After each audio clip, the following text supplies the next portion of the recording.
जिस सरकार के कार्यकाल में मात्र 7 दिन बचे हों और वो सरकार जिसके मुखिया रेवड़ी कल्चर का बड़ा भारी विरोध करते हों, उन्होंने कल मंत्रिमंडल की बैठक बैठा करके और किस तरह से रेवड़ी बांटी और उस रेवड़ी का करिश्मा देखिए, वो रेवड़ी आपको साल भर बाद में खाने को मिलेगी।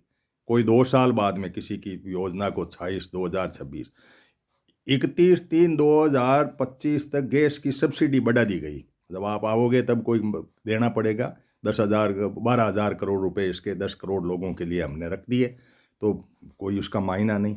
एआई मिशन के लिए 10,372 करोड़ रुपए हमने घोषित कर दिए, जिसके तहत अब ये योजना तो आप आओगे लागू होगी। जब बजट में तो आपने लिया नहीं, इसका मतलब एक लाइन फेंक दी, आप करती रहे दुनिया उसको देखे उस आंकड़ों को।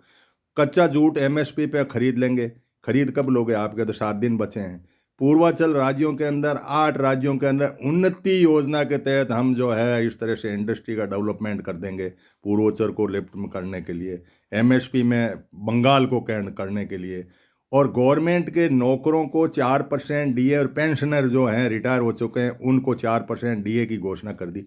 जब सरकार जा रही हो और इस तरह से रेवड़ी बांटने की घोषणा कर रही हो और झूठ ही बोलना हो तो आप इस तरह से बोलो। भाई, जब गहलोत ने राजस्थान गवर्नमेंट का जब चुनाव हुआ था तो उसने तो दिए थे फोन, आपने कुछ बातें रोक ली, देखो रेवड़ी बांट रहे हैं, हमारा खजाना खाली कर, आप जा रहे हो उन्हें खजाना खाली करके।